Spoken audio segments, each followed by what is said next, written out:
আপনি এর আগে যে মামলা হয় আপনি প্রতিবাদ দিয়েছেন। আপনি বলেন যে কোন কথায় প্রতিবাদ দেওয়া লাগবে, আপনি তুই তুকারির জন্য যদি প্রতিবাদ দিতে হয় তাহলে আমি এটার জন্য প্রতিবাদ দিতে রাজি। তাহলে আপনি কি আপনার না, আপনি আমাকে তুই বলেন, আপনি আমাকে তুই বলেন, কোনো অসুবিধা নেই, আপনার বড় কোনো ভাই, সমস্যা নাই। আপনার বড় ভাইয়ের সাথে আপনি তুই তুকারি করতে পারেন, কোনো সমস্যা নেই। সংস্কৃতি আপনার বাবার সাথে আপনি এর জন্য আপনি পিটাবেন না না আপনার বাবার সাথে আপনি তুকারি করতে পারেন, আমাকে এর জন্য আপনি পিটাবেন। আমার কাছে অনেকগুলো অভিযোগ আসে যেগুলো আমি পাবলিকলি কখনো বলিনি, কারণ আমি এই ধরনের মানে কি বলে ছোটলোকি কালচার আমি বিশ্বাস করি না, এই জন্য আমি কখনো পাবলিকলি। আমার কাছে অনেকগুলো অভিযোগ আসে যে আন্দোলনকে কেন্দ্র করে ওনারা একটা টাকা পয়সার লেনদেন, টাকা পয়সার বাণিজ্য করতেছে। তো সেইটা আমাকে আসলে খুব মানে হার্টেড করে যে এইটার জন্য আমি এই আন্দোলন করছি না। হ্যাঁ, সো আলটিমেটলি তখন ধরেন ওই তাদের সাথে আর পথ চলাটা ইয়ে হয় না। তো আন্দোলন আমরা যেটা অর্গানাইজ করেছি, যে আন্দোলন one of the main organizer আমি, উনি নিজে বলতে পারবেন ওনার সেই সময়কার ধরেন আরো 10 জন ধরেন অর্গানাইজারকে ডেকে এনে উনি যদি সরাসরি কথা বলতে চায় উই ক্যান মানে ডিসকাস, ওটা উনি বলতে পারবেন। আন্দোলনের one of the main organizer আমি, ওয়ান অফ দ্য মেইন আমার ব্রেন চাইল্ড এটা, যারা আমরা ব্রেন চাইল্ড এই আন্দোলনটা আমরা ডিজাইন করেছিলাম, আমি তাদের একজন। আমার এই আন্দোলনে থেকে নিজেকে সরিয়ে নেওয়ার কিছু নেই, আমি আসলে তাদের সঙ্গ ত্যাগ করেছি, আন্দোলন থেকে ত্যাগ করছি, ব্যাপারটা তা না।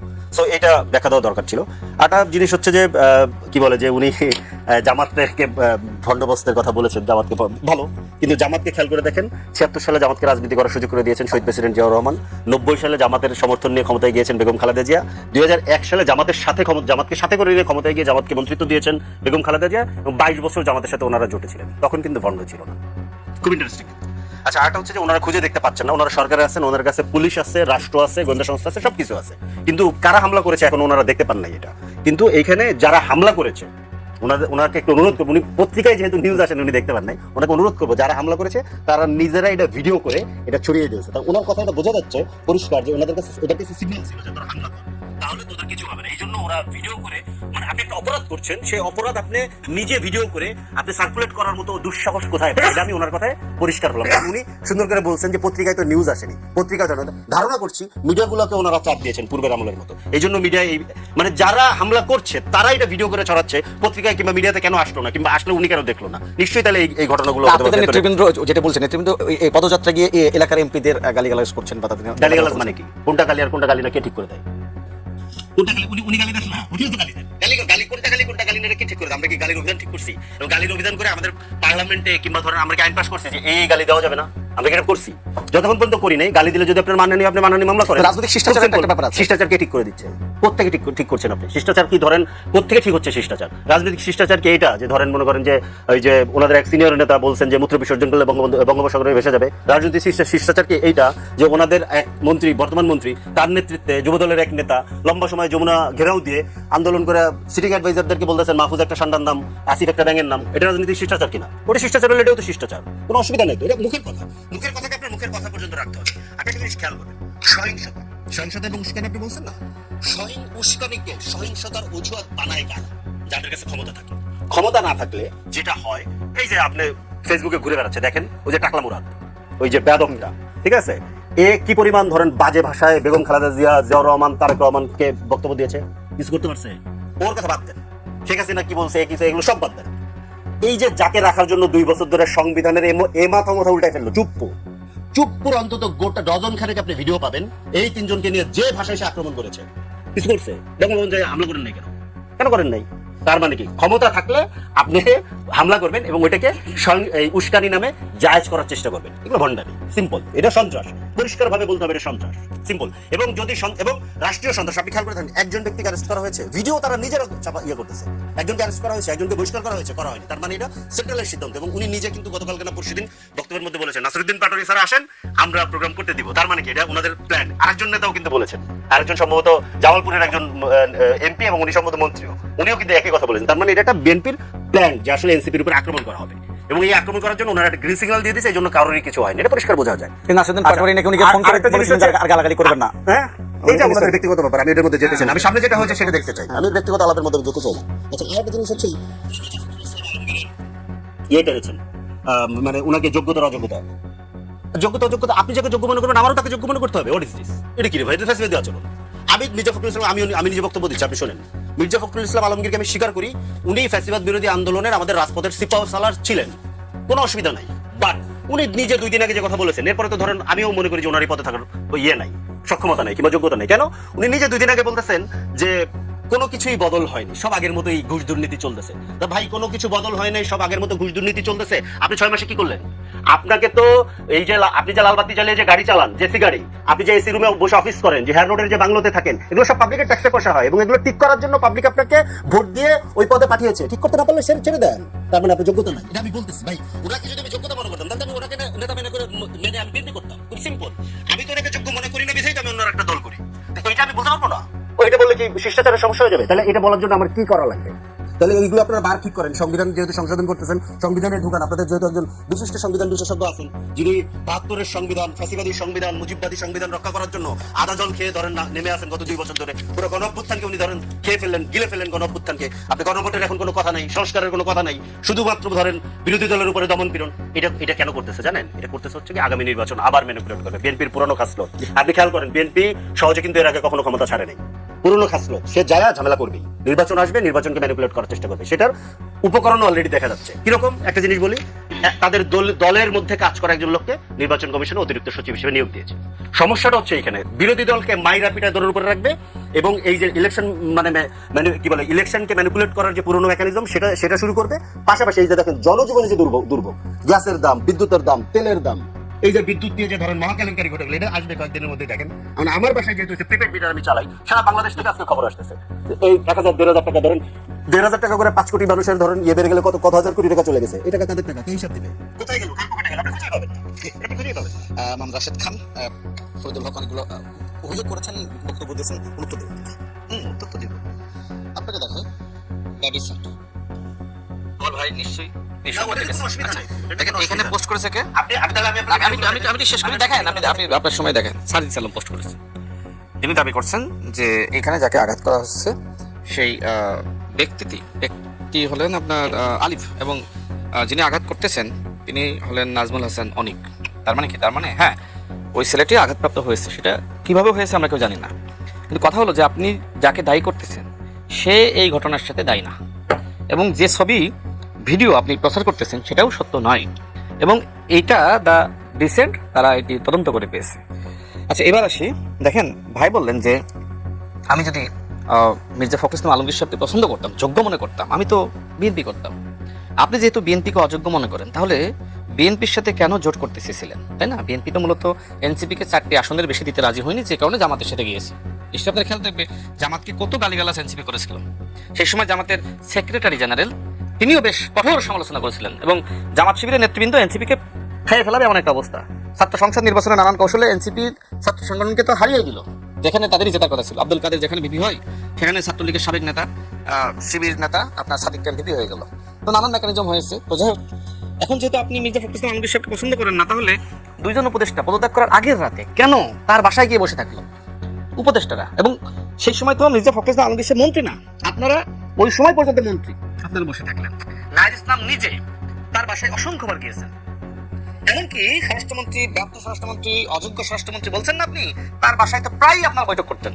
নাসিরউদ্দিন পাটোয়ারি যে সময় এলাকায় ঢুকতে পারবে না, যে সময় শহীদ প্রেসিডেন্ট জিয়াউর রহমানকে গালিগালাজ করেছে, সেই সময় যাতে তিনি তার এলাকা চাঁদপুরে যেতে পারেন এই জন্য ব্যবস্থা করেছে কে? বর্তমান স্বরাষ্ট্রমন্ত্রী। যে সময় আপনার খালি একটা শেষ করি, আমি শেষ করে দিই। কোথায় গালিগালাজ? যা বলে সেই গালিগালাজ। জিয়াবাদ বলে না, আরো অনেক কথা বলেছে, আরো অনেক কথা বলেছে। গালিগালাজ কোথায় গালিগালাজ? এটা কিন্তু শেষ করে প্লিজ। তো ওই সময় কিন্তু চট্টগ্রামে যে সময় জনগণ বিক্ষুব্ধ হয়েছে, কারণ তিনি কিন্তু চট্টগ্রামের মানুষের কাছে, কক্সবাজারের মানুষের কাছে অত্যন্ত জনপ্রিয় বর্তমান স্বরাষ্ট্রমন্ত্রী। সেই সময় স্বরাষ্ট্রমন্ত্রী নিজেই কিন্তু যাতে ঢাকায় নাসিরউদ্দিন পাটোয়ারি সেফলি ফিরতে পারে সে ব্যবস্থা করেছেন। আচ্ছা, আপনি বললেন যে ৭২-এর সংবিধান মুজিববাদী সংবিধান। আপনারা যে দলের নেতৃত্ব মেনে জোটে গিয়েছেন, সেই দলের প্রধান নেতা জামাতের আমির তিনি জাতীয় সংসদে দাঁড়িয়ে কি বলেছেন? আমরা কোথায় বলেছি, আমাদের কে বলেছে আমরা ৭২-এর সংবিধান মানি না? বলছে না? তাহলে আপনি যেখানে বলছেন ৭২-এর সংবিধান আমি মানি না, এটাকে ছুঁড়ে ফেলতে হবে, সেখানে আপনার নেতা, আপনাদের নেতা, আপনাদের জোটের প্রধান নেতা তিনি বলছেন ৭২-এর সংবিধান তিনি মানেন, তার মানে মুজিববাদকে তিনি মানেন, কারণ একসময় তিনি জাসদ ছাত্রলীগের নেতা ছিলেন। আচ্ছা, এইবার আসি যে নাসিরউদ্দিন পাটোয়ারি কি বাংলাদেশের প্রধানমন্ত্রী তারেক রহমান, যে তার ভাষায় তার মতন করে কথা বলবে? হ্যাঁ, এটা সত্য, এটা তিনি সঠিক বলেছেন। নাসিরউদ্দিন পাটোয়ারি তিনি একসময় ছাত্র ফেডারেশনের রাজনীতি করতেন, তবে ছাত্র ফেডারেশনের রাজনীতি করা অবস্থায় তিনি ছিলেন আবার শিবিরের সাথে। তিনি কিছুদিন আগে একটি পডকাস্টের সাক্ষাৎকারে নিজেই এই কথা বলেছেন। তার মানে কি? তার মানে আপনি শিবির করা অবস্থায় বাম করলেন, এরপরে আপনি গেলেন কোথায়? আপনি গেলেন, যেহেতু ছাত্র ফেডারেশন থেকে আপনাকে বহিষ্কার করে আপনি গেলেন এবি পার্টিতে, তারপর এবি পার্টি ছেড়ে আপনি তখন আবার নাহিদ রাজের সময় দল গঠন করলো, আপনি সেটি করলেন, এনসিপি করলেন। আপনি কি করলেন? আপনি জুলাই গণঅভ্যুত্থানের মহানায়ক হিসেবে আপনি কি করলেন? আক্তার হোসেনকে মাইনাস করে আপনি হয়ে গেলেন জাতীয় নাগরিক কমিটির আহ্বায়ক, আর আক্তার হোসেন হয়ে গেল সদস্য সচিব। এটা কোন প্রক্রিয়া? এটা কি প্রতারণা না? যেখানে আক্তার হোসেনকে কেন্দ্র করে ছাত্র শক্তি গঠিত হয়েছিল, সেখানে আক্তার হোসেনকে কিভাবে কোন প্রক্রিয়ায় মাইনাস করেছিল, এখনো পর্যন্ত তাকে নানান ভাবে মানে বলা যায় পিছনে রেখেছে এনসিপিতে যারা যোগ্য নেতৃত্ব। আমি ফরিদুল হক ভাইয়ের সাথে হ্যাঁ টকশোতে আমাদের আলোচনা হবে ঠিক, কিন্তু ফরিদুল হক ভাইরা যে প্রত্যাশা আশা নিয়ে তারা এনসিপিতে যুক্ত হয়েছিলেন সেটা কতটুকু বাস্তবায়ন হয়েছে তারা নিজেরাই সমালোচনা করেছিলেন। জামাত সম্পর্কে আজকে হয়তো তিনি সমালোচনা করেননি, কিন্তু নির্বাচনের আগে তিনি মনিরা শারমিন, সামান্তা শারমিন থেকে শুরু করে সরার তুষার, তারা তো ব্যাপকভাবে সমালোচনা করেছিলেন যে জামাতের সাথে জয় যাবে না। দেখেন রাষ্ট্র সংস্কার আন্দোলন যে দল তিনি আগে করতেন, সেই দলের সাথে এই নতুন দল এনসিপি অত্যন্ত ভয়ানকভাবে প্রতারণা করেছে। দেখেন হাসনাত কায়েম সাহেব, তিনি আমার একজন আইনজীবী ছিলেন, আমি যে সময় 2018 সালে জেলে, দেখেন একজন ভালো মানুষ, তিনি বিএনপির সাথে যুগপৎ আন্দোলনে ছিলেন। তাকে বোঝানো হলো যে আমরা নতুন জোট করব, আপনাদেরকে আমরা ওয়াদা করছি, আর যার সাথেই যাই না কেন, জোট করি না কেন, জামাতের সাথে অন্তত জোট করবো না। এই বলে নাহিদ ইসলাম তাকে আনলো, বিএনপির যুগপৎ আন্দোলনের জোট থেকে বের করে আনলো। এরপরে কি করলো? সেই জামাতের সাথে চলে গেল। এখন অ্যাডভোকেট হাসনাত কায়েম সাহেব তিনি কি হয়ে গেলেন? তিনি অত্যন্ত বিব্রত হলেন। তার একটি বক্তব্য নিশ্চয়ই আপনিও শুনেছেন, তিনি বলছেন যে এনসিপি জাতির যে ক্ষতি করেছে, জাতির সাথে যে ধোঁকাবাজি প্রতারণা করেছে, সেটা এনসিপি নিজেও জানে না যে জাতির সে কত ক্ষতি করেছে জামাতের সাথে যাওয়ার মধ্য দিয়ে। তার মানে কি আপনি নতুন বন্দোবস্তের কথা বলছেন না? এই যে আমি একটা উদাহরণ দিলাম, জামাতের সাথে যাওয়ার মধ্য দিয়ে আপনার নতুন বন্দোবস্ত তো সব নতুন ভণ্ডবস্ত হয়ে গেল, এটা তো দুঃখজনক। আচ্ছা ভাই আরো বললেন যে আপনার মানে শহীদ প্রেসিডেন্ট জিয়াউর রহমান জামাত ইসলামকে রাজনীতি করার সুযোগ দিয়েছে। দেখেন একটি দেশ স্বাধীন হয়েছে, স্বাধীনের পরে অনেকে রাজনীতি করার সুযোগ পেয়েছে। তো ওই সময়কার বাস্তবতায় এখন অনেকে চিন্তা করছে না যে আওয়ামী লীগকে রিফাইন্ড আওয়ামী লীগ হিসেবে আনা দরকার। নানান চিন্তা, নানান বুদ্ধি পরামর্শ অনেকে দিয়েছিলেন বা সবাই মিলে আলোচনা করেছিলেন যে জামাত ইসলাম ঠিক আছে রাজনীতি করুক, হয়তো তারা তাদের সেই ভুলের জন্য অনুতপ্ত। দেখেন জামাত ইসলাম যেখানে বাংলাদেশে রাজনীতি করার সুযোগ পেল শহীদ প্রেসিডেন্ট জিয়াউর রহমানের হাত ধরে, সেখানে শহীদ প্রেসিডেন্ট জিয়াউর রহমান স্বাধীনতার ঘোষক, যেটি এর আগে জামাতের অন্যান্য নেতৃবৃন্দের অনেক বক্তব্য বলেছে, এমনকি মাওলানা দেলোয়ার হোসেন সাইদি সাহেবও বলেছে চট্টগ্রামে গিয়ে। সেখানে এই জাসদ ছাত্রলীগের সাবেক নেতা বর্তমান জামাতের আমির, তিনি চট্টগ্রামে গিয়ে বলেছেন স্বাধীনতার ঘোষণা দিয়েছে কে? কর্নেল অলি আহমেদ। এই যে ভণ্ডবস্তের রাজনীতি, আজকে এনসিপি কে এই ভণ্ডবস্তের রাজনীতি বিশ্বাস করে? জানেন ইতিহাসে যার যতটুকু ভূমিকা তাকে ততটুকু মূল্যায়ন করতে হবে। শেষ লাইন, টাকলা মুরাদের কথা বললেন যে টাকলা মুরাদ যে সময় জাইমা রহমানকে নিয়ে তিনি অনেক আজে বাজে ভাষায় কথা বলে, সেই সময় তো আপনারা প্রতিবাদ করেন নাই। তার মানে কি নাসিরউদ্দিন পাটোয়ারিকে আপনারা আরেকটি টাকলা মুরাদ বানাতে চাচ্ছেন? তো এই টাকলা মুরাদ বানানো কি এনসিপির রাজনীতি? এনসিপির কাছ থেকে মানুষ অত্যন্ত সৃজনশীল ভালো রাজনীতি, মানে এখন বলতেছি, আমি তো এখন বলতেছি, বলেন আপনি।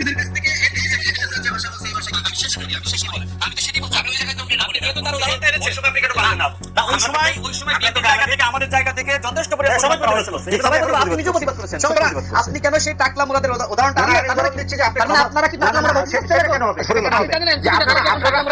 না আপনারা হামলা কেন হামলা করে সিগন্যালটা যদি শেষ করি? তিনি বললেন যে আপনারা একটা সিগন্যাল দিচ্ছেন। দেখেন হ্যাঁ আমি বলেছি যেহেতু নাসিরউদ্দিন আমরা এনসিপি হোক আমরা চাই না, এনসিপির সঙ্গে আমার ভূমিকা আছে। এখন কথা হলো আমি যেটি বলেছি যেহেতু নাসিরউদ্দিন পাটোয়ারি সর্বত্র গিয়ে গালিগালাজ করছে, ওই এলাকার কি গালি একটু বলেন, একটা গালি কথা বলেন, এগুলো বলার মতো আছে। কথা বলা আগে মন্ত্রী কথা বলে অসুবিধা কি? মানে কি করে ঋতু করে একদম করতে পারবে না? ঋতু করে কি বলো? আপনি তো আমাদের আমি বলতেছেন না, কিন্তু আপনি তো সচিব পদ মর্যাদা আর একটা পিছিয়ে চলে যায়, আপনি সহকারী, আপনি কি তাকে বিরোধী না করেন, আপনি তাকে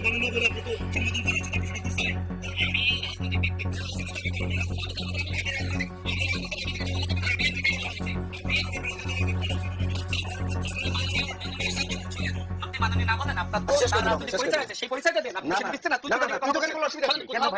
কিন্তু ওই এলাকার মানুষ যারা জনপ্রতিনিধিকে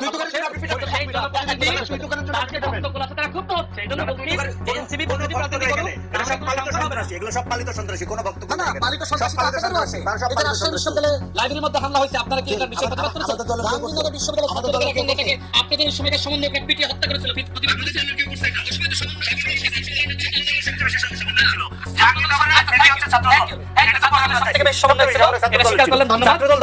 আমার কথা হলো আজকে ঠিক আছে আওয়ামী লীগের পতন হয়েছে, ছাত্রলীগের পতন হয়েছে, আপনি কি ছাত্রলীগের পিটিয়ে মারতে পারেন? না আমি আপনাদের জোটের যারা আছে তারা এগুলো করতেছে বিভিন্ন জায়গায়। আপনি যে মামলা করে বলবেন যে ভাই হয়ে গেছে, যে সময় মামলা হয়ে গেছে ও আপনি কি জানেন পিটাবেন, আপনি প্রতিবাদ পাটালি মামলা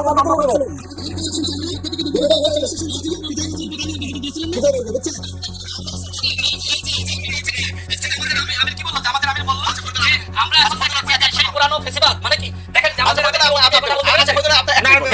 ফেসিবাদ থাকলে আজকে বাংলাদেশে কথা বলতে বললেই মার, এটা তো ফ্যাসিবাদী পদ্ধতি। কোথায় মারা হচ্ছে? আপনি বলেন, বলেন, বলেন, একই বলেন। আপনাকে কে কোথায় মারছে? একাধিকবার হামলা করা আপনাকে হয়েছে। কোথায় হামলা করেছে? আরে ভাই, নাসিরউদ্দিন পাটোয়ারিকে হামলা করা তো এনসিপির উপর হামলা নাসিরউদ্দিন করা। পাটোয়ারিকে আপনি টাকলা মুরাদ বানাবেন, গালিগালাজ না, করবেন, টাকলা মুরাদ, এইগুলো আপনি দেখেন সে কোথায় বলছে টাকলা মেরদ? ভাই, আপনি মামলা আপনি দেন, আমাকে দিয়ে সেই গালিগালাজ সামনে আবার শাসন আলাদা চান করতে কিনা? চান, আপনি নিজেও জানেন। না, না, আপনি আইনের শাসন চান কিনা? অবশ্যই আইনের শাসন আইনের চাই। শাসন চাইলে মামলা দেন, জেলে নেন। না, মামলা আপনি- সেই সময় তো আপনি আবার আপনি- প্রতিবাদ আপনি করবেন। উস্কানির- আপনি এর আগে যে সময় আপনি মামলা হয়, আপনি উস্কানির- প্রতিবাদ দিয়েছিলেন। হ্যাঁ, আপনি বলেন যে দিয়েছিলেন তো। কোন কথায় প্রতিবাদ দেওয়া লাগবে। আপনি তুই-তুকারির জন্য যদি প্রতিবাদ দিতে হয়, তাহলে আমি এটার জন্য প্রতিবাদ দিতে রাজি। তাহলে আপনি কি আপনার না, আপনি আমাকে তুই শোনেন, বলেন, আপনি আমাকে তুই আমি বলেন, বলি, কোনো অসুবিধা নেই, আপনার বড় কোনো ভাই- সমস্যা নাই।